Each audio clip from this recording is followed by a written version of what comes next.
Science का topic है अध्याय 4 से जो 9th क्लास के।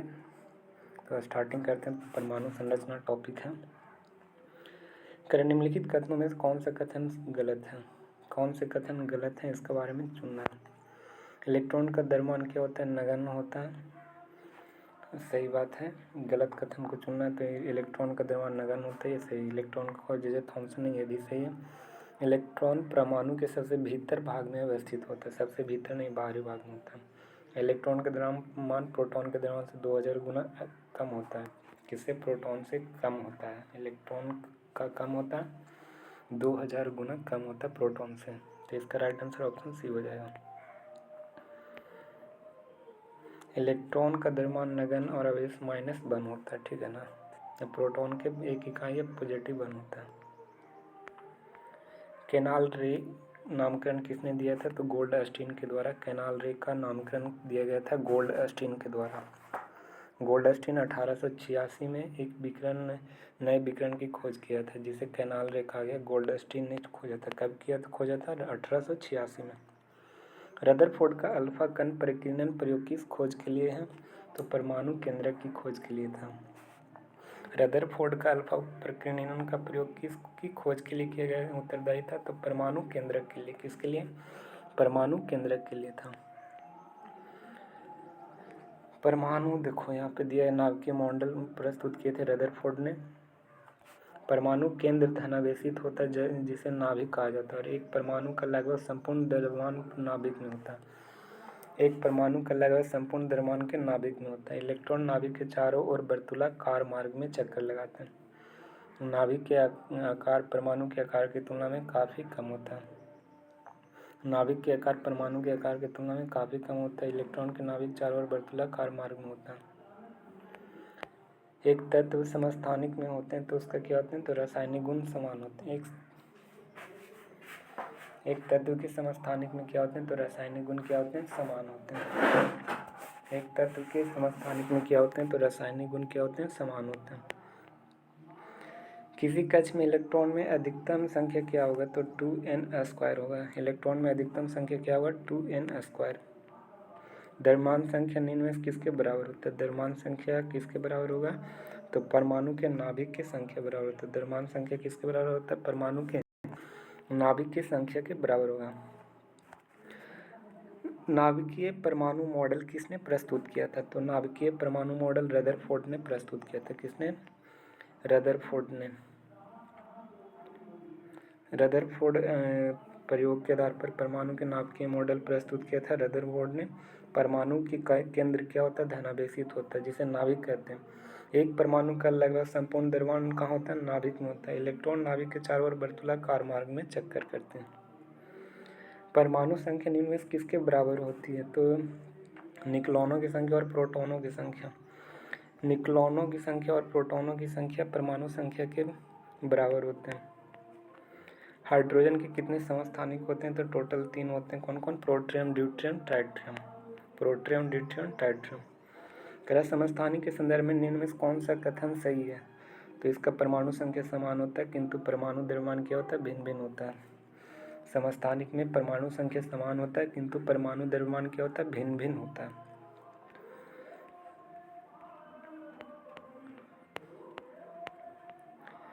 समस्थानिकों के संदर्भ में निम्न में कौन सा कथन सही है?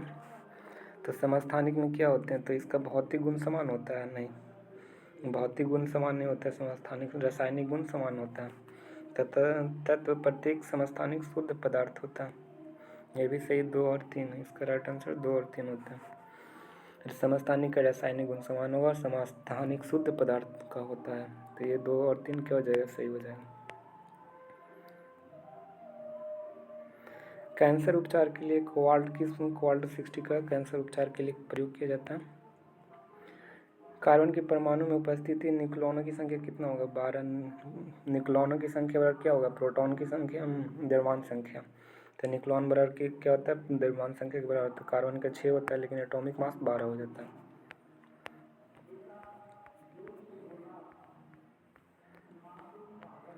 हाइड्रोजन परमाणु में कौन सा कण नहीं होता है? तो इनमें से हाइड्रोजन परमाणु में कौन सा कण नहीं होता है? तो इसमें प्रोटॉन और इलेक्ट्रॉन और न्यूट्रॉन ये सब नहीं होता, ठीक है ना, ये सब नहीं होता, इनमें से कोई नहीं होता है हाइड्रोजन परमाणु में।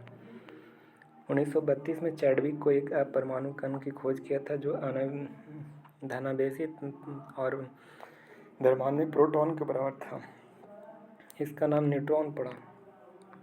हाइड्रोजन के छोड़कर सभी परमाणु में नाभिक होता है। हाइड्रोजन में कोई नाभिक में नहीं होते, परमाणु नहीं होता है हाइड्रोजन में। दो परमाणु में उपस्थित द्रव्यमान संख्या समान हो किंतु उनमें उपस्थित परमाणु संख्या क्या हो, भिन्न भिन्न हो, तो उनके बीच कौन सा होगा? तो क्या करें, द्रव्यमान संख्या क्या हो, समान, तो इसे क्या कहते हैं, तो संभारिक में द्रव्यमान संख्या समान हो और परमाणु संख्या भिन्न भिन्न होता है। किसमें? संभारिक में। इसका राइट आंसर संभारिक हो जाएगा। किसके द्वारा परमाणु का आवेशित क्रिसमस केक एक तरबूज रूप में प्रस्तुत करने का परमाणु सिद्धांत दिया था? तो जे थॉमसन ने दिया था, जे थॉमसन। रदरफोर्ड से संबंधित है, तो रदरफोर्ड क्या रदरफोर्ड से जो प्रयोग किए थे उसके बारे में दिया गया है। अपने प्रयोग में चांदी के पतले पन्नी का प्रयोग किया, नहीं, सोने के पतली पन्नी का प्रयोग किया था। पतले पन्नी का अल्फा कण को टकराया था, ये सही बात है। इसका प्रयोग परमाणु के नाभिक के बारे में जानकारी मिलती है, ये भी सही बात है। तो इसका राइट आंसर कौन हो जाएगा? 2 और 3, इसका ये ऑप्शन राइट हो जाएगा।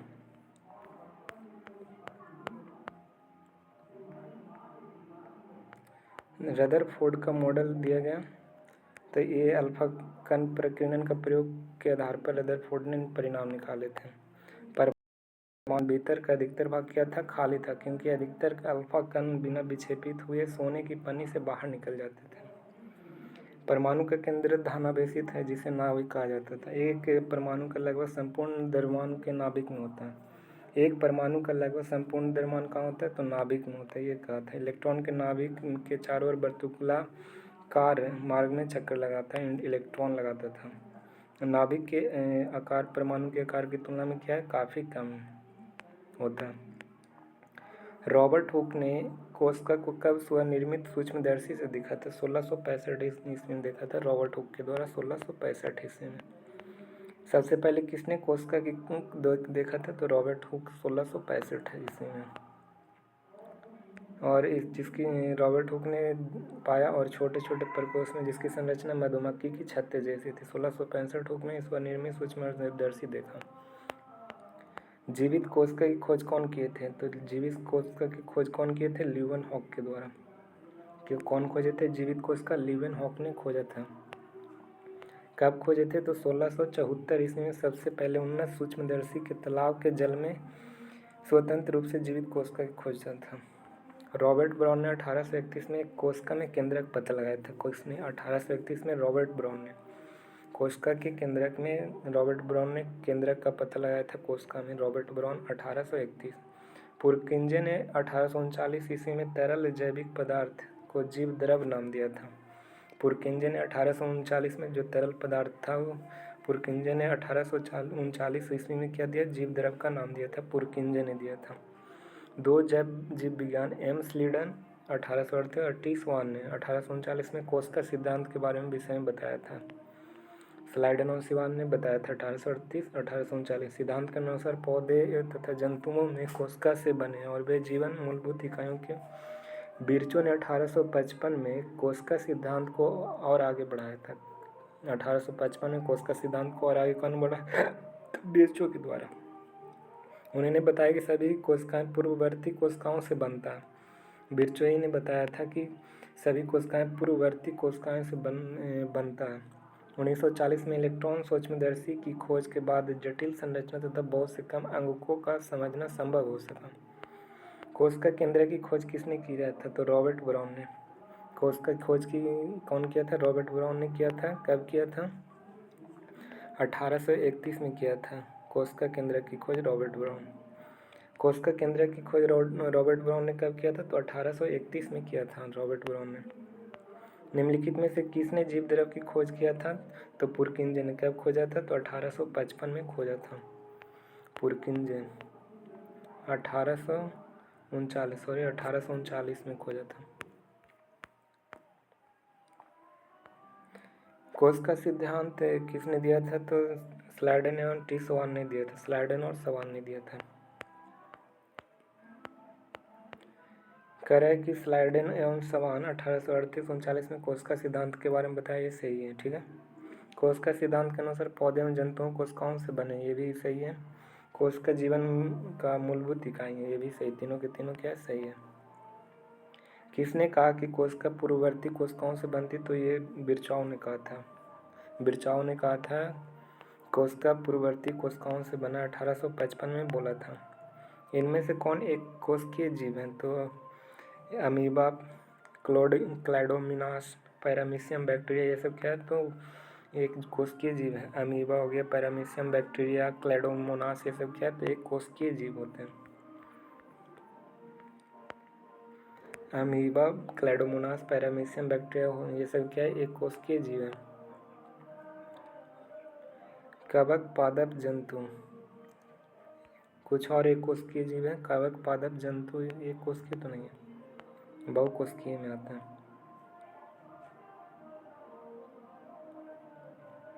बहुकोशिकीय जीव क्या है, तो कवक हो गया, जंतु हो गया, पादप, ये सब क्या है, तो वो उपयुक्त में से सभी इसका राइट आंसर हो जाएगा। कवक भी बहुकोशिकीय जंतु है। कुछ कोशिका अपना आकार बदलती, तो अमीबा जो क्या है, तो एक कोशिकीय है जो आकार बदलते रहती है। कोशिका के नए पदार्थ का निर्माण, अवशिष्ट पदार्थों का निष्कासन कौन करता है। नए पदार्थ का निर्माण करता है, अवशिष्ट पदार्थों का निष्कासन करता है, तो कौन करता है, कोशिकांग करता है। नए पदार्थ का निर्माण करेगा, अवशिष्ट पदार्थ का निष्कासन करेगा, कौन, कोशिकांग। कोशिका के अंदर होने वाले समस्त क्रियाकलाप और उसकी बाह्य पर्यावरण से प्रास्पिक क्रियाएं किस गुण का केंद्र गुण के कारण संभव है। कोशिका के अंदर होने वाले समस्त क्रियाकलाप और उसकी बाह्य पर्यावरण से प्रास्पिक क्रियाओं को किस गुण के कारण संभव है, तो किस गुण का, तो उपयुक्त में से सभी। कोशिका के अंदर होने वाले समस्त क्रियाकलाप तथा उसकी बाह्य पर्यावरण से प्रास्पिक क्रिया किस गुण के कारण संभव है, तो प्लाज्मा झिल्ली के कारण। किसके कारण, प्लाज्मा झिल्ली, सभी प्लाज्मा झिल्ली हो गया केंद्रक कोशिका द्रव। जो अंदर होने वाले समस्त क्रियाकलाप और बाहरी पर्यावरण से प्रास्पिक क्रियाओं किस गुण से संबंधित, तो केंद्रक हो गया, कोशिका द्रव, प्लाज्मा झिल्ली, ये सब सभी के कारण क्या होता है, अंदर संभव होते हैं और बाहर भी संभव होता है सेल में। कौन कोशिका के घटकों के बाहरी पर्यावरण से अलग करती है, तो प्लाज्मा झिल्ली। कौन कोशिका के घटक जो बाहरी पर्यावरण से अलग करती है, कोशिका के घटक को बाहरी पर्यावरण से अलग करती है, तो प्लाज्मा झिल्ली। प्लाज्मा झिल्ली क्या करती है, तो कोशिका के सबसे बाहरी परत है जो कोशिका के घटकों के बाहरी पर्यावरण से अलग करती है, प्लाज्मा झिल्ली। कोशिका को पर्यावरण से अलग करती है, प्लाज्मा झिल्ली। कुछ पदार्थ जैसे कार्बन डाइऑक्साइड, ऑक्सीजन कोशिका झिल्ली के आर पार किस प्रक्रिया द्वारा आ जा सकता है, तो कुछ पदार्थ जैसे कार्बन डाइऑक्साइड हो गया, ऑक्सीजन की कोशिका झिल्ली के आर पार, कोशिका झिल्ली के आर पार किस प्रक्रिया द्वारा होता है, तो विसरण के द्वारा होता है। विसरण के द्वारा आर पार जाती है, कोशिका के अंदर बाहर होती है। जल के अणुओं की गति का वर्णनात्मक परागमय झिल्ली द्वारा हो, तो उसे क्या कहते हैं, उसे प्रासरण कहते हैं। जल के अणुओं की गति वर्णनात्मक परागमय झिल्ली द्वारा हो, तो उसे क्या कहते हैं, प्रासरण कहते हैं। जल के अणुओं की गति वर्णनात्मक परागमय झिल्ली द्वारा होगा, तो उसे क्या कहेंगे, प्रासरण कहते हैं। और जब कार्बन डाइऑक्साइड, ऑक्सीजन कोशिका के झिल्ली के आर पार किस प्रक्रिया आ जा सकता है, तो किसके द्वारा, विसरण के द्वारा, विसरण के द्वारा। और जल के अणुओं गति करेगा किसके द्वारा, तो ये करेगा प्रासरण के द्वारा। और कार्बन डाइऑक्साइड जाएगा तो विसरण के द्वारा, जल जाएगा तो प्रासरण। यदि हम किसी जंतु कोशिका अथवा पादप कोशिका के शक्कर अथवा नमक के विलयन में रखते हैं, तो क्या होगा, तो कोशिका फूलने लगेगी। जंतु कोशिका या पादप कोशिका के शक्कर अथवा नमक के विलयन में रहेंगे तो कोशिका फूलने लगेगी। कोशिका की माप में कोई परिवर्तन नहीं आएगा, कोशिका की माप में कोई परिवर्तन नहीं आएगा। कोशिका सिकुड़ भी जाएगा, फूलेगा, सिकुड़ जाएगा, माप में कोई परिवर्तन भी नहीं आएगा, परिवर्तन नहीं आएगा। तो उपयुक्त में से सभी इसका राइट आंसर हो जाएगा।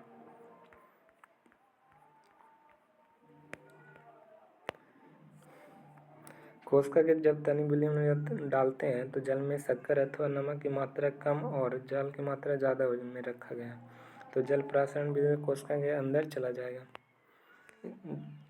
जल प्रासरण की विधि द्वारा कोशिका के अंदर जाता है और नमक की मात्रा कम और जल की मात्रा क्या रखना चाहिए, ज़्यादा रखनी। अधिकांश पादप कोशिकाएं जल ग्रहण करते हैं तो प्रासरण से, किसके द्वारा? प्रासरण से। अधिकांश पादप कोशिकाएं जल ग्रहण करती है प्रासरण की विधि द्वारा। अधिकांश पादप कोशिकाएं जल ग्रहण करते हैं किसके द्वारा? प्रासरण से। प्रासरण से अधिकांश पादप कोशिकाएं जल ग्रहण करती है प्रासरण की विधि। प्लाज्मा झिल्ली लचीली होती है और ये बनी होती किसका? तो लिपिड और प्रोटीन का। प्लाज्मा झिल्ली लचीली होती है, किसकी बनी होती है? लिपिड और प्रोटीन का बनी होती है प्लाज्मा झिल्ली। लिपिड और प्रोटीन का बना होता है। प्लाज्मा झिल्ली की रचना हम केवल देख सकते हैं कब? इलेक्ट्रॉन सूक्ष्मदर्शी के द्वारा। कोशिका झिल्ली का लचीलापन एक कोशिकीय जीवों में कोशिका के बाह्य पर्यावरण से अपना भोजन तथा अन्य पदार्थों के ग्रहण में सहायता करता है। तो ऐसी प्रक्रिया क्या कहते हैं? तो एंडोसाइटोसिस कहा जाता है। कोशिका झिल्ली का लचीलापन एक कोशिकीय जीव में कोशिका झिल्ली का लचीलापन एक कोशिकीय जीव में कोशिका के बाह्य पर्यावरण से अपना भोजन तथा अन्य पदार्थ का ग्रहण में सहायता करता है। इसी प्रक्रिया को एंडोसाइटोसिस कहा जाता है। कोशिका झिल्ली का लचीलापन एक कोशिकीय जीव में कोशिका के बाह्य पर्यावरण से अपना भोजन तथा अन्य पदार्थों के ग्रहण में सहायता करता है। ऐसी प्रक्रिया को क्या कहते हैं? एंडोसाइटोसिस कहा जाता है। एंडोसाइटोसिस है जो कोशिका का लचीलापन एक कोशिकीय जीव में होता है जो बाह्य पर्यावरण से भोजन तथा अन्य पदार्थों के ग्रहण करता है। ये एंडोसाइटोसिस के द्वारा होता है। ये एंडोसाइटोसिस के द्वारा कोशिका में क्या अपना पर्यावरण से भोजन और पदार्थ का ग्रहण करना क्या कहलाता है? एंडोसाइटोसिस कहलाता है। निम्नलिखित में से कथनों में से सही का चयन करना है तो चयन करेंगे। पादप कोशिकाओं में प्लाज्मा झिल्ली के अतिरिक्त कोशिका भित्ति भी होती है। पादप कोशिकाओं में प्लाज्मा झिल्ली के अतिरिक्त कोशिका भित्ति भी होती है, सही है। प्लाज्मा झिल्ली के अतिरिक्त कोशिका भित्ति पाई जाती है। पादप कोशिका में भित्ति सेल्यूलोज के बना होता है, ये भी सही है। सेल्यूलोज एक बहुत जटिल पदार्थ है या पौधे की संरचनात्मक दृढ़ता देती है, तो ये सही। तीनों के तीनों सही, तो उपयुक्त में सही हो जाएगा। कह रहा है कि निम्नलिखित में से सही कथन को चयन करना है। तो केंद्रक के चारों ओर दोहरे परत का एक स्तर होता है जिसे केंद्रक झिल्ली कहते हैं। केंद्रक के चारों ओर दोहरे परत का स्तर होता है जिसे केंद्रक झिल्ली कहते हैं। केंद्रक झिल्ली में छोटे छोटे छिद्र होते हैं। केंद्रक झिल्ली में छोटे छोटे छिद्र होते हैं, तो ये भी सही है। केंद्रक के चारों ओर दोहरे परत की एक स्तर होते हैं जिसे केंद्रक झिल्ली कहते हैं। केंद्रक झिल्ली में छोटे छोटे छिद्र होते हैं, तो एक और दोनों क्या हो जाएंगे? सही हो जाएंगे। निम्नलिखित में से सही कथन को चयन करना। केंद्रक में क्रोमोसोम होते हैं जो कोशिका विभाजन के समय छड़ाकार दिखाई देते हैं। केंद्रक में क्या रहते हैं? क्रोमोसोम होते हैं जो कोशिका विभाजन के कैसे दिखाई देता है? छड़ाकार दिखाई देता है, तो ये सही है। क्रोमोसोम में आनुवांशिक गुण पाए जाते हैं, ये भी सही है। क्रोमोसोम में क्या पाया जाता है? आनुवांशिक गुण पाया जाता है।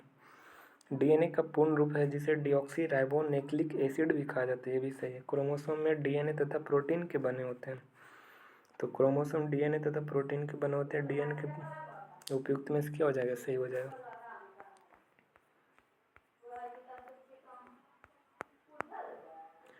ऐसे जीव जिसकी कोशिका केंद्रक झिल्ली नहीं होती, ऐसे जीव जिसकी कोशिकाओं में केंद्रक झिल्ली नहीं होती उन्हें क्या कहते हैं? तो प्रोकैरियोटिक कहते हैं।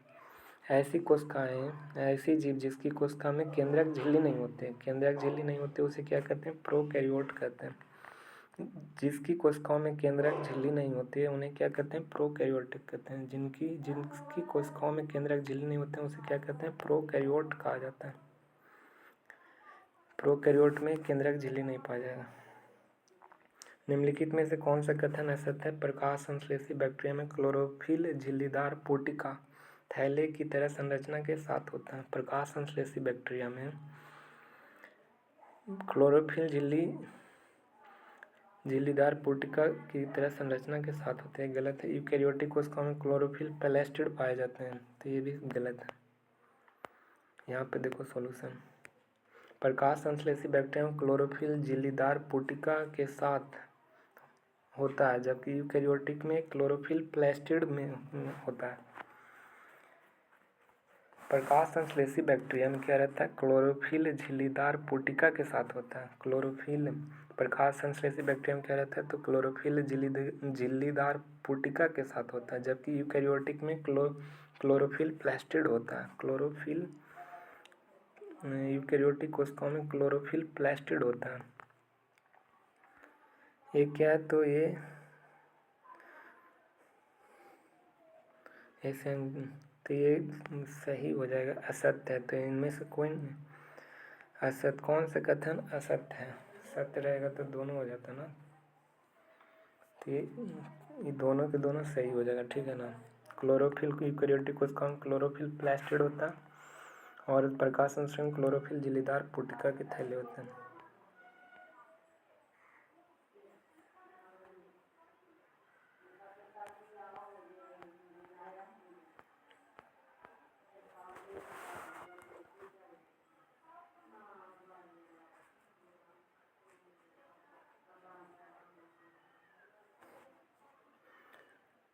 सही कथन चयन करें। प्लाज्मा झिल्ली के अंदर कोशिका द्रव एक तरल पदार्थ होता है। प्लाज्मा झिल्ली के अंदर कोशिका द्रव क्या रहती है, तो एक तरल पदार्थ के रूप में रहती है।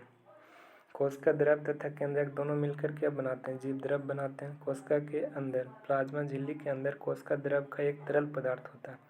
कोशिका द्रव तथा केंद्रक दोनों को मिलाकर जीव द्रव कहते हैं। तो एक और दोनों क्या हो जाएंगे, सही हो जाएंगे। कोशिका द्रव तथा केंद्रक दोनों मिलाकर होते हैं जिसे जीव द्रव कहते हैं। प्लाज्मा झिल्ली के अंदर कोशिका द्रव एक तरल पदार्थ होता है। तो एक और दोनों क्या हो जाएंगे, सही हो जाएंगे। इनमें से कौन सा कोशिका अंगक है, तो इसमें कौन है, तो अंतर्द्रव्य जाल का गोल्जी उपकरण, माइटोकॉन्ड्रिया, लाइसोसोम, प्लास्टिड और रसधानी। कोशिका अंगक में कौन कौन आते हैं, तो अंतःप्राद्य जाल क्या, Golgi body, mitochondria, lysosome, plastid, रसधानी उपयुक्त में सभी कोशिका के अंगक हैं। अंतःप्राद्य जाल का Golgi body, lysosome, mitochondria, plastid, रसधानी कोशिका अंगक के महत्वपूर्ण उदाहरण माने जाते हैं। अंतःद्रव्य जाल का कितने प्रकार की होती है, तो 2 प्रकार के होते हैं। अंतःद्रव्य जाल का कितने प्रकार के होते हैं, 2 प्रकार के। खुदरी पर प्रोटीन पाया जाएगा। देखो, अंतःप्राद्य जाल का 2 प्रकार के, खुदरी अंतःद्रव्य जाल का और चिकनी अंतःद्रव्य जाल का।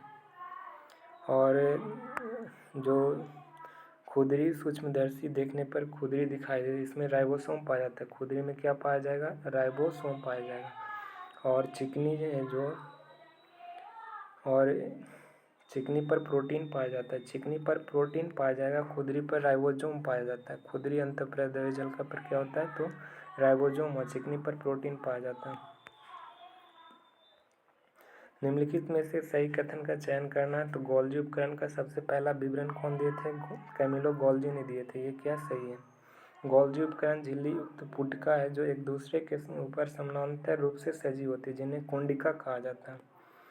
गोल्जी बॉडी के झिल्ली की युक्त पुटिका है जो एक दूसरे के ऊपर समानांतर रूप से सजी होती है, जिन्हें कुंडिका कहा जाता है। ये भी सही है, कुंडिका कहते हैं। गोल्जी बॉडी के द्वारा लाइसोसोम को भी बनाया जाता है। तो ये भी सही है, लाइसोसोम बनाया जाता है गोल्जी बॉडी के द्वारा।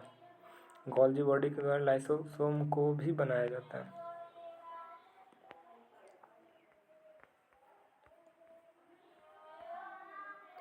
कोशिका अंगकों के टूटे फूटे भागों के पाचित करके कोशिका को साफ करना क्या कहलाता है, लाइसोसोम। जो टूटे फूटे भागों को पाचित करके कोशिका को साफ कौन करता है, तो लाइसोसोम करता है। कोशिका के अंगकों के टूटे फूटे भागों के पाचित करके कोशिका को साफ कौन करता है, तो लाइसोसोम करता है। कोशिका के अंगकों के टूटे फूटे भागों के पाचित करके कोशिका को साफ कौन करता है, तो लाइसोसोम करता है। अपशिष्ट लाइसोसोम कोशिका के अपशिष्ट निपटान वाला तंत्र है। कोशिका को साफ करता है लाइसोसोम। कोशिका के आत्मघाती थैली किसे कहा जाता है, तो लाइसोसोम, आत्मघाती थैला।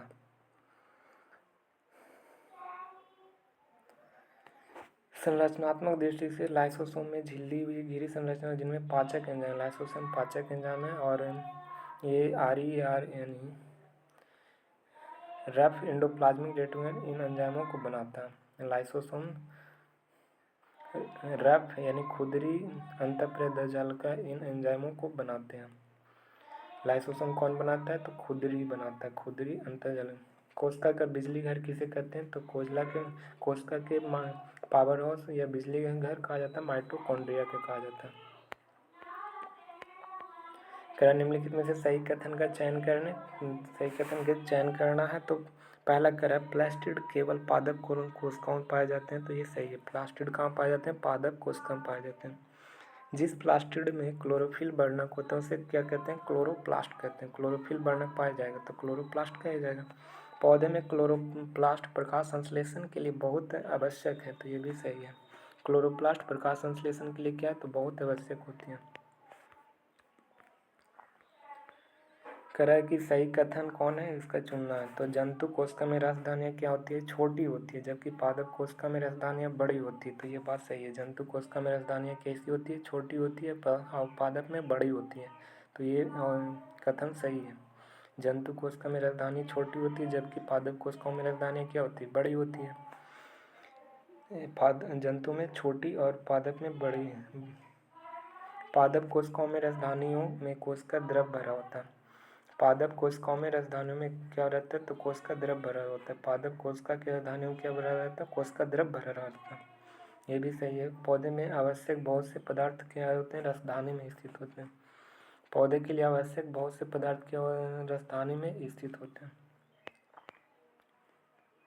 तंत्रिका कोशिकाएं कौन से संदेशों का वाहक होती है? तो रक्त और ऑक्सीजन, भोजन, हार्मोन्स और अपशिष्ट को भी तंत्रिका कोशिकाएं क्या करती है? तो संदेशों का वाहक होती है। रक्त हो गया, ऑक्सीजन हो गया, भोजन का, हार्मोन्स हो गया, अपशिष्ट पदार्थ को भी क्या करती है? तो वाहक करती है। मनुष्य में पेशीय कोशिका क्या करती है? फैलती है और सिकुड़ती है, जिसकी गति तंत्रिका कोशिकाओं के संदेशों पर डिपेंड करता है। तने की परिधि या मूल वृद्धि के कारण होती है, तो किसके कारण? तो पार्श्व विभजोत के कारण होता है। तने की परिधि या मूल में वृद्धि के कारण क्या होता है? तो पार्श्व विभजोत की होता है। तने की परिधि या मूल में वृद्धि के कारण क्या होता है? तो पार्श्व विभजोत की होता है। तने की परिधि या मूल में वृद्धि के कारण होता है पार्श्व विभजोत की। पत्तियों के आधार पर या टहनियों के पर्व के दोनों ओर उपस्थित विभजोतक क्या कहलाता है? तो अंतर्वृष्ट विभजोतक कहलाता है। पत्तियों के आधार पर या टहनियों के पर्व के दोनों ओर पत्तियों के आधार पर टहनी के पर्व के दोनों ओर उपस्थित विभजोतकी होते हैं? क्या होते हैं? अंतर्विष्ट विभजोतक होते हैं, जो पत्तियों के आधार में या टहनियों के पर्व के दोनों ओर उपस्थित रहते हैं। पत्ते के आधार में और टहनियों के पर्व के दोनों ओर उपस्थित विभजोतकी होते हैं, उसे अंतर्विष्ट विभजोतक कहते हैं। टहनी के पर्व या पत्तियों के आधार में उपस्थित विभजोतक क्या होते हैं? तो अंतर्विष्ट विभजोतक होते हैं।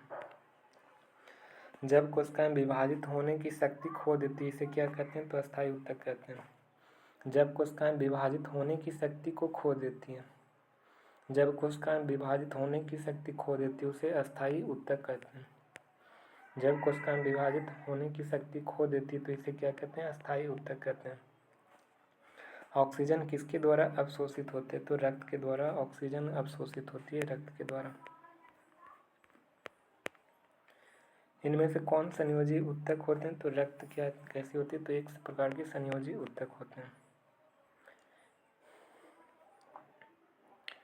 जंतुओं उत्तक के बारे में विचार कर सकते हैं, तो जैसे एपिथेलियम उत्तक, संयोजी उत्तक, पेशीय उत्तक, तंत्रिका उत्तक। रक्त क्या है? रक्त संयोजी उत्तक का एक प्रकार है तथा पेशीय जो पेशी उत्तक का है। रक्त संयोजी उत्तक है।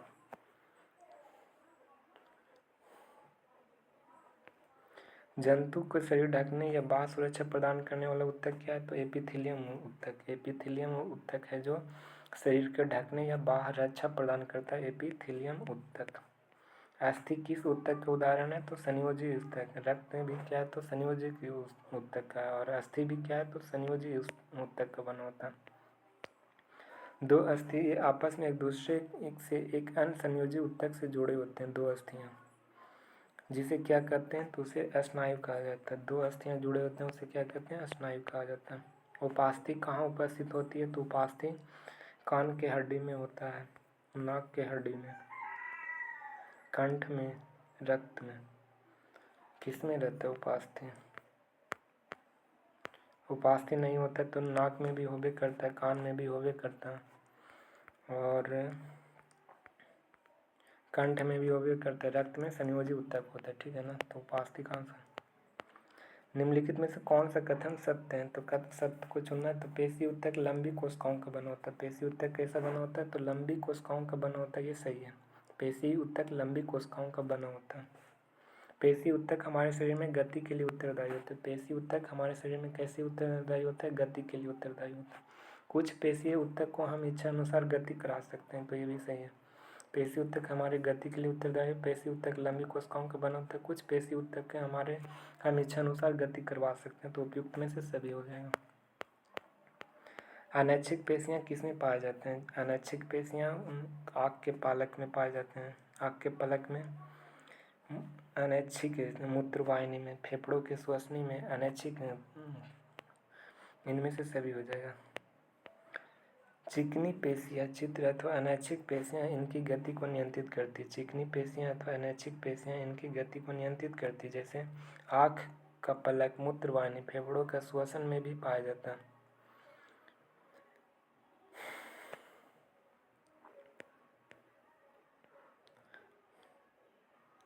कोशिकाएं लंबी। कार्डिक हृदय में कैसी होती है? तो कार्डिक पेशी किसमें पाया जाता है? हृदय पेशी।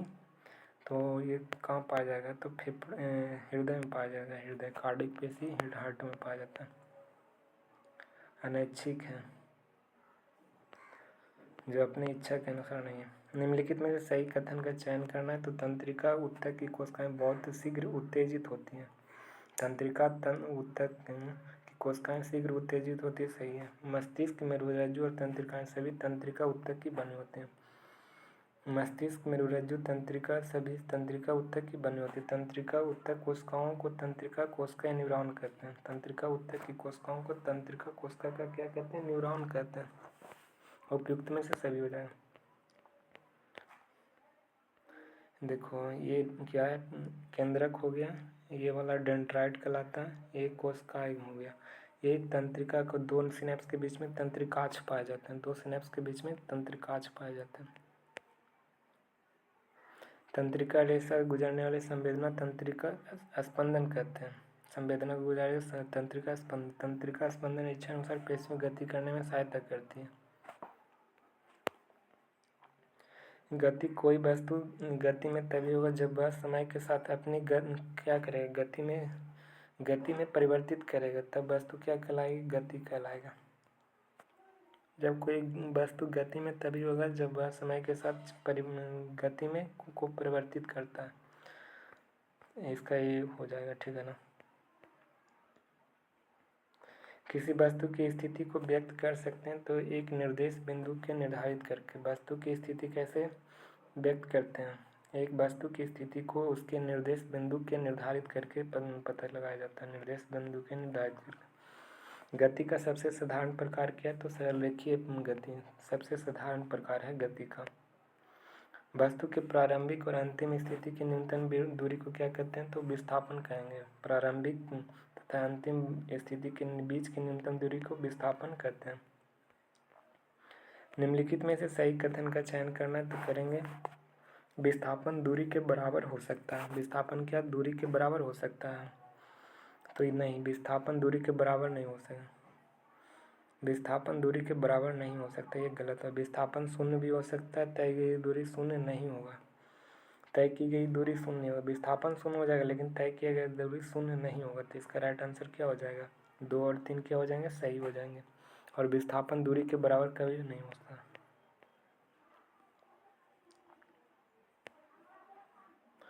विस्थापन का परिणाम 35 किलोमीटर तय की गई दूरी और 85 किलोमीटर के बराबर नहीं होगा। पुनः हम देखेंगे कि गति के दौरान विस्थापन का परिणाम शून्य हो सकता है, परंतु तय की गई दूरी शून्य नहीं होगा।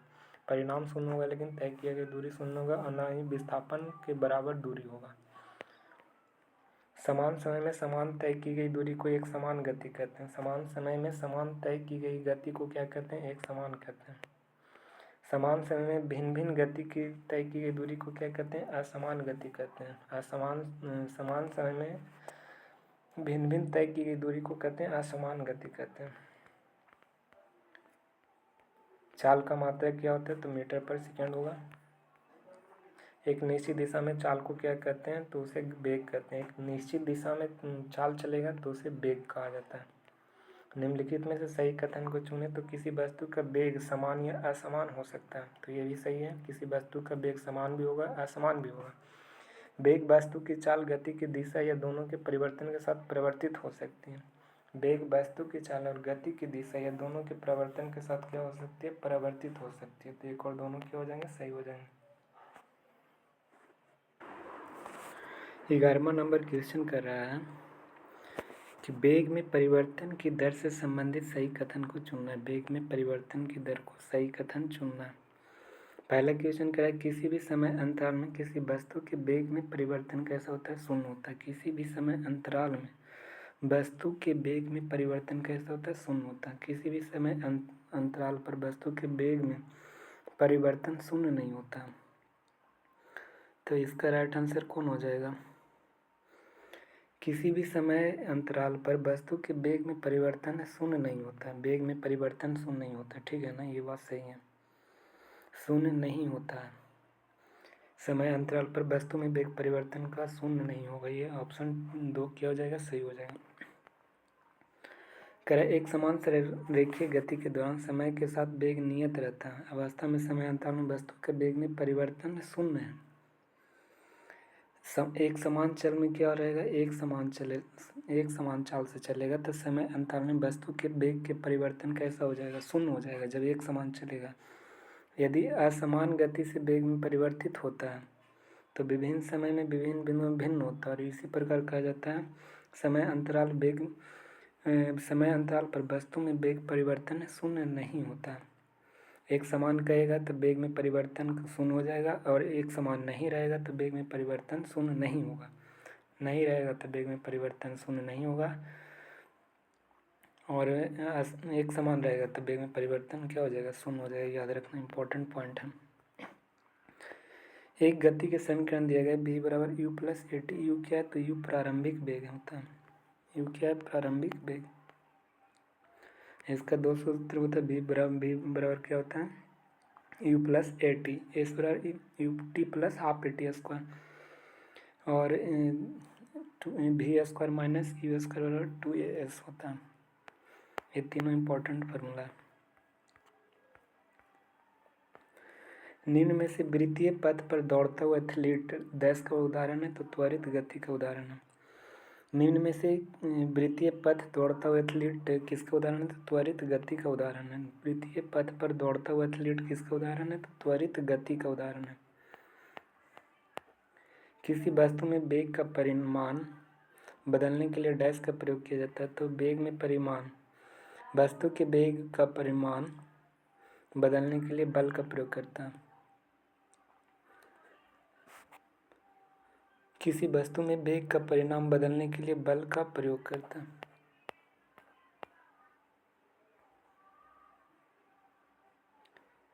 यदि किसी पिंड के दोनों ओर समान बल द्वारा खींचा जाता है तो पिंड की गति नहीं करता है, डैश कहलाता है, तो संतुलित बल कहा जाता है।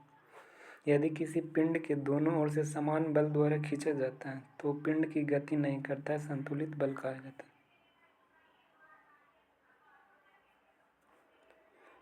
यदि किसी पिंड के दोनों ओर से समान बल द्वारा खींचा जाता है तो पिंड गति नहीं करता है, संतुलित बल कहलाता है। पिंड गति नहीं करेगा तो संतुलित बल कहलाता है, याद रखना।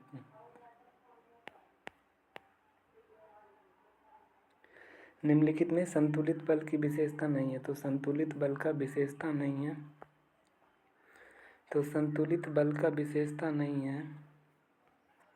संतुलित बल का आकार एवं परिमाण क्या होता है, बराबर होता है। संतुलित बल का आकार एवं परिणाम क्या होता है, बराबर होता है। संतुलित बल का आकार एवं परिणाम क्या होता है, बराबर होता है। यदि बलों के किसी वस्तु का विराम या गति में कोई परिवर्तन नहीं, बलों में किसी वस्तु का विराम या गति में कोई परिवर्तन नहीं होता। वस्तु में विराम या गति में कोई परिवर्तन नहीं होता बलों में। और तीसरा कह रहा है बल किसी वस्तु पर विपरीत दिशाओं में कार्य करता है, तो बल कह रहा है कि कौन सा कथन संतुलित बल की विशेषता नहीं है, तो विशेषता यही नहीं है कि बल के कारण गतिशील वस्तु अपनी दिशा की गति या बदल सकती है। बल के कारण ये गलत दिया हुआ यार। अगर हम किसी बल द्वारा खींचते हैं तो पिंड की दाईं ओर खिसकना शुरू करता है। उसी प्रकार बाई धागे खींचते हैं तो पिंड बाई ओर खिसकना शुरू करता है। अगर पिंड दोनों की ओर समान बल द्वारा खींचा जाता है इसी दिशा में पिंड गति नहीं होता। ठीक कहना का चाह रहा। संतुलित बल की विशेषता नहीं है। संतुलित बल का आकार एवं परिणाम बराबर होता है। संतुलित बल का आकार एवं परिणाम क्या होता है? बराबर होता है। या बलों के वस्तु के विराम या गति में कोई परिवर्तन नहीं होता। बल किसी वस्तु के विपरीत दिशाओं में कार्य करती है। किसी वस्तु के सतत गतिशील बनाए रखने के लिए डैश की आवश्यकता होती है तो संतुलित बल की आवश्यकता होती है। किसी वस्तु के सतत गतिशील बनाए रखने के लिए डैश की आवश्यकता होती है तो संतुलित बल की आवश्यकता होती है। सतत गतिशील बनाए रखने के लिए संतुलित बल की आवश्यकता होती है। जड़त्व निम्नलिखित में से गति के किस नियम से संबंधित है? तो गति का पहला नियम से संबंधित है जड़त्व। गति का पहला नियम से। यदि वस्तु सरल रेखा में एक समान गति की अवस्था में बने रहती जब तक उस पर बाह्य बल न लगाया जाए तो गति किस नियम से संबंधित है? तो गति का पहला नियम से।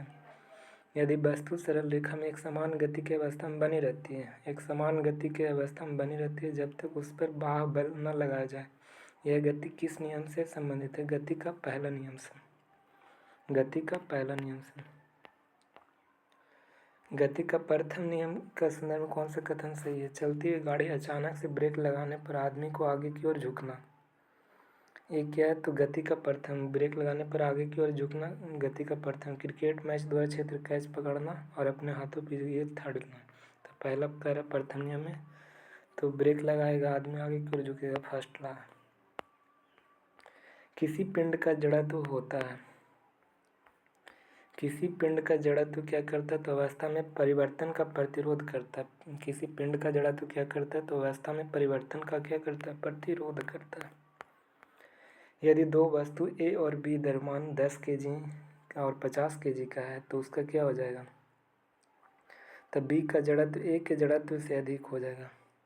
बी का जड़त्व ए के जड़त्व से अधिक हो जाएगा। जड़त्व के मतलब क्या है? उसका जड़त्व, पिंड का जड़त्व का मतलब क्या होता है कि उसकी गति के अवस्था में परिवर्तन का विरोध प्रतिरोध करेगा। अवस्था में परिवर्तन का प्रतिरोध करता है जड़त्व। यदि दो वस्तुएं ए और बी का द्रव्यमान कितना 10 kg है, एक कितना 50 kg है, तो कह रहा है कि किसका जड़त्व अधिक होगा? तो जिसका वेट अधिक होगा उसका जड़त्व क्या हो जाएगा? अधिक होगा। जिसका वेट अधिक होगा जड़त्व उसका अधिक हो जाएगा। निम्नलिखित में से संवेग राशि क्या है? तो संवेग राशि क्या है? सदिश राशि है। संवेग को किलोमीटर पर second, kg metre second inverse हो जाएगा। ठीक है ना? यह असंतुलित बल से उस वेग में परिवर्तन होता है। असंतुलित वेग से परिवर्तन होता है। किलोग्राम मीटर सेकेंड निम्न में से डैश की मात्रक होती है तो संवेग का किलोग्राम मीटर प्रति सेकेंड संवेग का मात्रक होता है। गति के द्वितीय नियम के संदर्भ में कौन सा कथन सही नहीं है? द्वितीय नियम में कौन सा कथन सही नहीं है? द्वितीय नियम में कौन सा कथन सही नहीं है? किसी वस्तु के संवेग में परिवर्तन की दर उस पर लगाए गए असंतुलित बल के व्युत्क्रमानुपाती होती है। गति के द्वितीय नियम में क्या होता है? तो किसी वस्तु में संवेग में परिवर्तन की दर उस पर लगाए गए असंतुलित बल के व्युत्क्रमानुपाती होती है। ये क्या है? तो गलत कह रहा है। किसी संवेग में परिवर्तन की दर लगाए गए असंतुलित बल के समानुपाती होती है। ये सही है। संवेग में परिवर्तन की दर पर उस पर लगाए गए असंतुलित बल की क्या होती है? समानुपाती होती है। तो इसका क्या कह रहा है? इसका केवल एक ऑप्शन एक गलत है। संवेग में परिवर्तन की दर पर उस पर लगने वाले बल असंतुलित बल की दिशा में बल की क्या होती है? समानुपाती होती है। संवेग वेग में परिवर्तन की दर को क्या कहते हैं? त्वरण कहते हैं। वेग में परिवर्तन के त्वरण। त्वरण कैसा मीटर क्या होता है? Metre second inverse two. Metre second inverse two होता है। बल का क्या होता है? तो बल के kg metre second inverse two. बल के kg metre second inverse two होता है बल का। गति के द्वितीय नियम से क्या मिलता है? तो बल की बल की परिभाषा द्वितीय नियम से क्या होते हैं, तो बल की परिभाषा मिलता है, बल के मापने के तरीका मिलता है, बल का स्वरूप मिलता है। गति के द्वितीय नियम से बल की परिभाषा मिलता है, मापने का तरीका मिलता है, बल का स्वरूप में से सभी हो जाएगा। बल का डिफिनीशन मिला द्वितीय नियम से, बल के मापने का तरीका द्वितीय नियम से, बल का स्वरूप मिला द्वितीय नियम से। न्यूटन की तृतीय नियम से मिलता है, क्या मिलता है, तो दो वस्तुओं के बीच लगने वाले बल के तृतीय नियम। तैराकी आगे की ओर गति करते तो गति के तीसरा नियम से तैराकी आगे की ओर। नाविक द्वारा आगे की ओर कूदने की स्थिति में गति डैश के नियम को प्रदर्शित करता है, तो ये थर्ड ला होगा। नाविक द्वारा आगे कूदने की स्थिति में गति का डैश के नियम प्रदर्शित करता है, तीसरा नियम को। चंद्रमा पृथ्वी के चारों ओर चक्कर लगाता है, इनमें से कौन सा बल कार्य करता है, तो गुरुत्वाकर्षण बल करता है। चंद्रमा पृथ्वी के चारों ओर चक्कर लगाता है, कौन सा बल कार्य करता है, तो गुरुत्वाकर्षण। निम्नलिखित में से कौन गुरुत्वाकर्षण बल का कारण नहीं है, चुंबक द्वारा लोहे को आकर्षित करना ये गुरुत्वाकर्षण बल का कारण नहीं है। चंद्रमा द्वारा पृथ्वी का परिक्रमा करना ये सूर्य के चारों ओर पृथ्वी परिक्रमा करना, ऊंचाई से किसी वस्तु के नीचे ओर गिरना, ये सब गुरुत्वाकर्षण है। लेकिन चुंबक द्वारा आकर्षित करना है गुरुत्वाकर्षण। गुरुत्व के सार्वत्रिक नियम क्या है, तो छोटी वस्तु, बड़ी वस्तु, खगोलीय वस्तु, उपयुक्त में सभी वस्तु। तो इसका छोटी वस्तु, बड़ी वस्तु, खगोलीय वस्तु क्या करती है, गुरुत्वाकर्षण का सार्वत्रिक नियम है। दो पिंडों के बीच गुरुत्वाकर्षण बल का सार्वत्रिक नियम क्या है, तो इसका दो पिंडों के द्रव्यमान के गुणनफल के समानुपाती और उनके बीच का दूरी के व्युत्क्रमानुपाती होता है। दूरी के व्युत्क्रमानुपाती और दोनों पिंड के द्रव्यमान के गुणनफल के समानुपाती होता है गुरुत्वाकर्षण के सार्वत्रिक नियम में। दूरी के व्युत्क्रमानुपाती और द्रव्यमान के गुणनफल के समानुपाती होता है।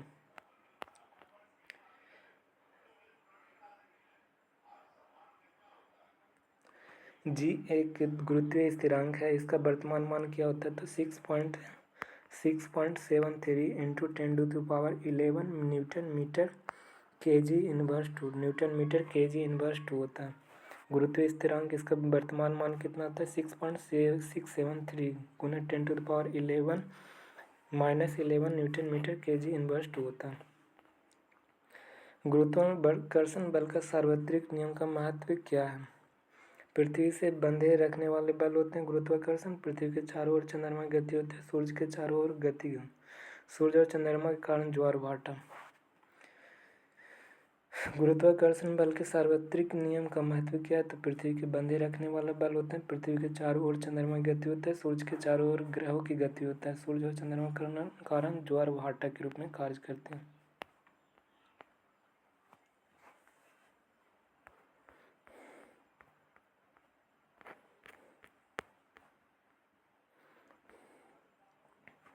वस्तुएं मुक्त पतन की ओर हैं, तो जब वस्तु पृथ्वी की ओर गिरती तो मुक्त पतन की ओर गिरती हैं। गिरती हुई वस्तु में क्या परिवर्तन नहीं होता है, तो गति की दिशा, गिरती हुई वस्तु में परिवर्तन नहीं होता है, गति की दिशा। गुरुत्वीय बल का ऐसे मात्रक क्या होता है, तो मीटर सेकंड स्क्वायर 2। निम्नलिखित में से कौन सा कथन सही है, तो कथन सही है, किसी वस्तु के द्रव्यमान पृथ्वी और चंद्रमा पर एक ही रहता है, किसी वस्तु के द्रव्यमान पृथ्वी और चंद्रमा पर एक ही रहता है।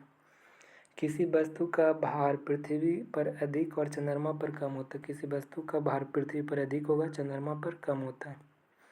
किसी वस्तु के द्रव्यमान पृथ्वी और चंद्रमा पर एक ही रहता है, किसी वस्तु का द्रव्यमान पृथ्वी और चंद्रमा पर क्या रहता है, सेम रहता है। और किसी वस्तु का भार पृथ्वी पर अधिक है, चंद्रमा पर कम हो जाता है। भार कहेगा तो पृथ्वी पर अधिक हो जाएगा, द्रव्यमान कहेगा तो दोनों पर सेम रहेगा, तो 1 और 4 क्या हो जाएगा, सही हो जाएगा। भार का ऐसा ही मात्रक क्या होता है, न्यूटन हो जाएगा। भार का ऐसा ही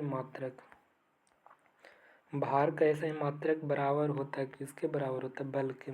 बल का भी क्या होता है, न्यूटन होता है, और भार के भी न्यूटन होता है। किसी वस्तु की सतह के लंबवत लगने वाले बल को डैश कहते हैं, तो प्रणोद। लंबवत लगेगा तो प्रणोद कहा जाता है, किसी वस्तु के लंबवत लगने वाले बल को प्रणोद कहा जाता है।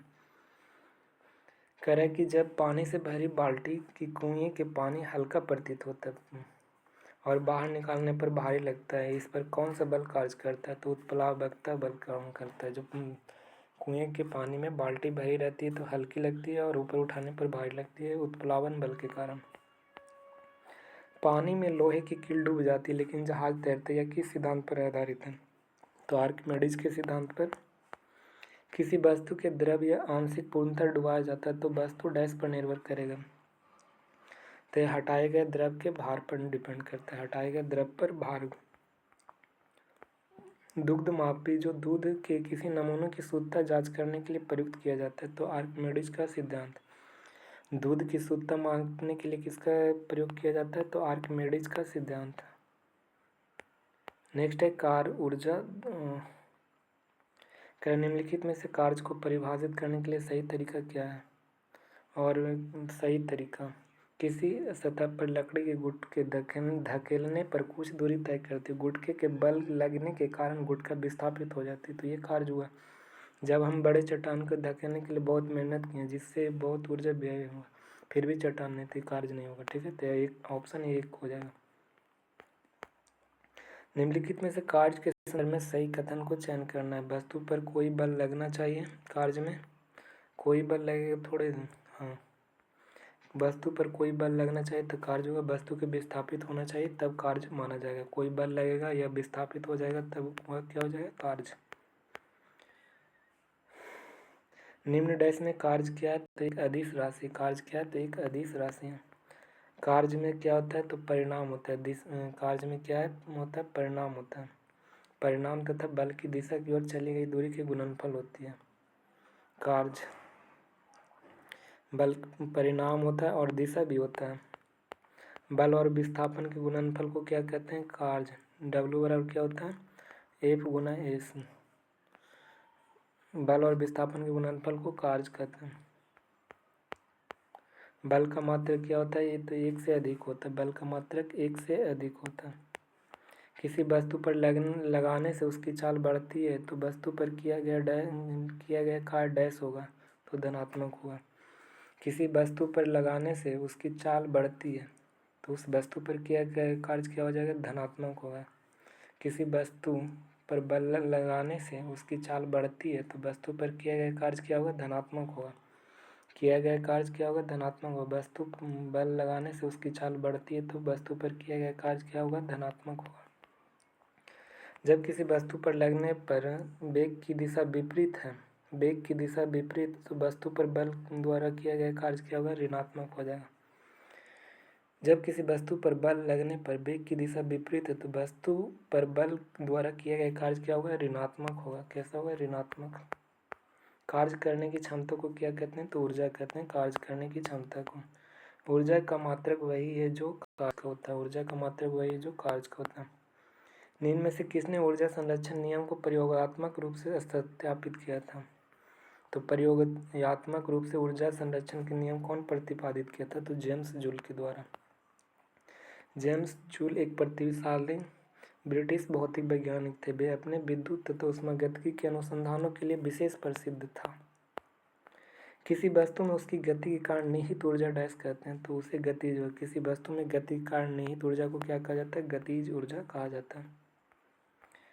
कमानीदार घड़ी के अंदर स्थानांतरित की गई ऊर्जा को क्या कहलाते हैं? तो स्थित ऊर्जा कहलाती है। जो कमानीदार घड़ी के अंदर स्थानांतरित की गई ऊर्जा को स्थितिज ऊर्जा कहते हैं। कमानी घड़ी के अंदर स्थानांतरित की गई ऊर्जा को स्थितिज ऊर्जा कहा जाता है।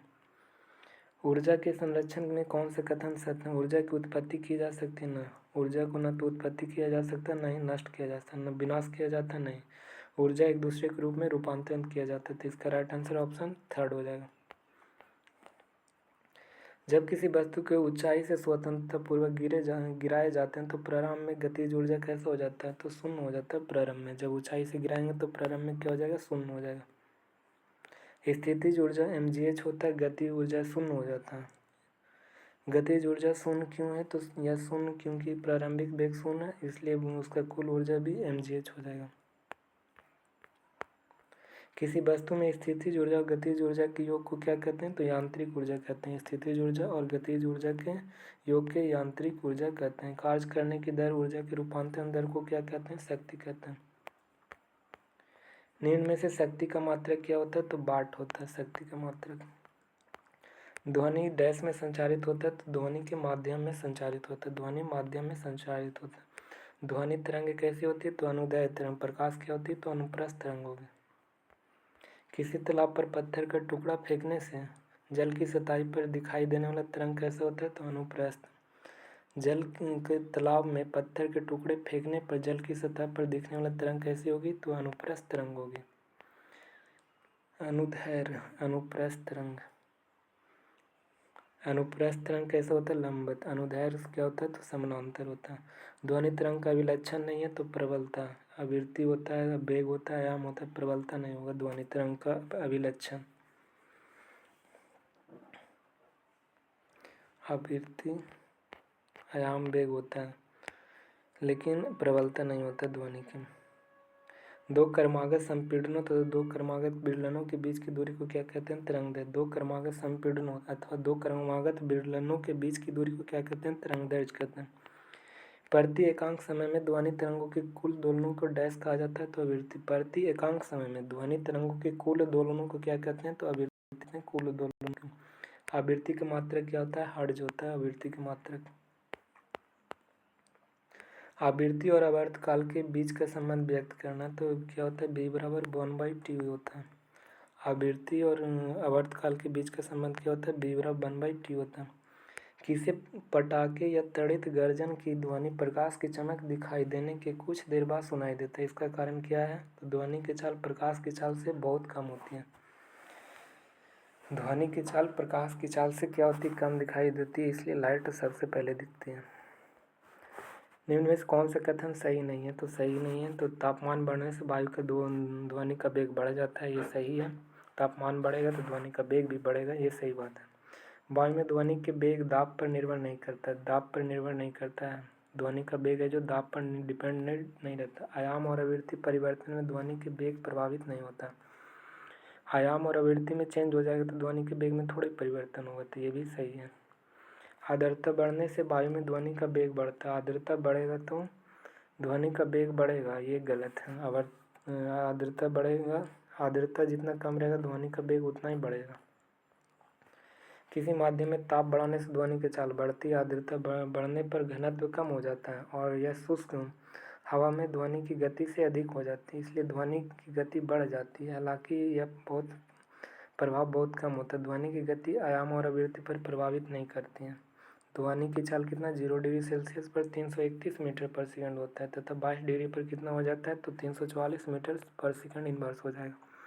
0 डिग्री सेल्सियस पर ध्वनि की गति 331 मीटर पर सेकंड इनवर्स, 22 डिग्री पर 344 मीटर सेकंड इनवर्स होता है। आर्द्रता बढ़ने से वायु का घनत्व कम हो जाता है। आर्द्रता बढ़ने से वायु का घनत्व कम हो जाता है और शुष्क हवा में ध्वनि की गति अधिक हो जाती है।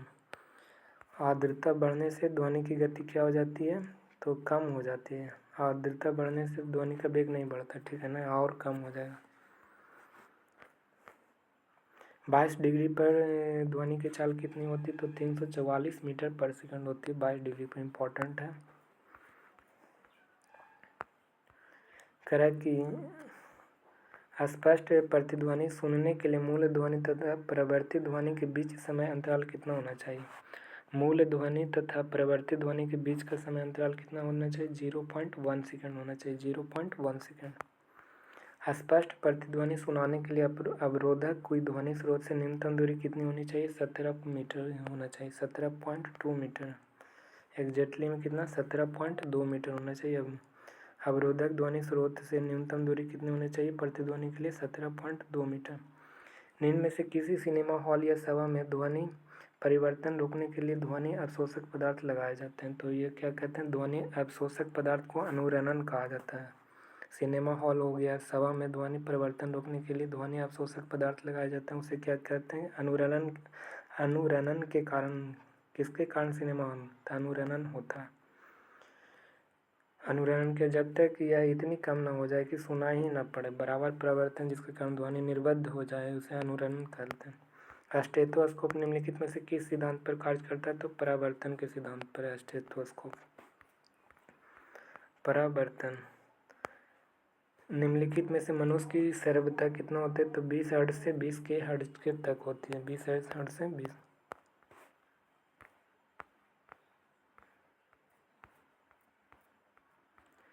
20 हर्ट्ज से कम आवृत्ति की ध्वनि क्या होती है? तो अपश्रव हो जाती है। अपश्रव।